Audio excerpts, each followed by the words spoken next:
Side में बोलाड़ी जदोजहद committee पारां Kotri side जे main road Kotri फाटक खां खुदा जी बस्ती जे रोड तमीर लाइ खुदा जी बस्ती में दीदार शाम ऐं कारी वज़ीर मुजाहिदी जी अॻुवाणीअ में एहतजाजी मुज़ाहिरो कयो वियो।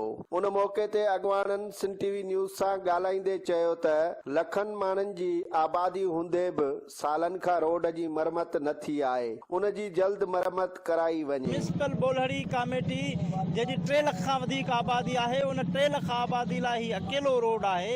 उन अकेले जेको 3 किलोमीटर रोड हितां जे चूंडियल नुमाइंदनि खां नथो ठहे। अॼु ही माण्हू एहतजाज करे या घुर करे रहिया आहिनि त जेका 3 किलोमीटर रोड तामीर कयो वञे। हिकिड़ो ई मुतालबो असां ॿी का वॾी घुर कोन था कयूं, असीं घुर था कयूं त असांखे ही रोड ठहिराए ॾिनो वञे। त हिन रोड में एॾी हाणे तकलीफ़ थी थिए छो जो रोड उखड़ी चुको आहे। रोड के हिते रोड ते घुमण ते गाॾियूं हलण जे लाइक़ ई न रही आहे, सफ़ा टुटी चुको आहे। असांजो अॼो कोई मुतालबो इहो आहे त ही रोड ठाहे ॾिनी वञे। ठीक खुदा जी बस्ती ताईं ये जेका रोड जी हालत आहे इंतहाई ज़बून आहे। इहा साइड एरिया जे माण्हुनि जी ज़रूरियात होना हिकु ज़रूरत आहे, तंहिंजे करे फाटक खां खुदा जी बस्ती ताईं रोड खे फिलफोल ठाहियो वञे। 30 सालनि जो पुराणो ही रोड इन जी हालत अहिड़ी ॼाणी वाणी कई वई आहे जो उतां जो गुज़र सफ़र हीअं ॾाढो अचण वञणु ॾाढो ॾुखियो थो थिए।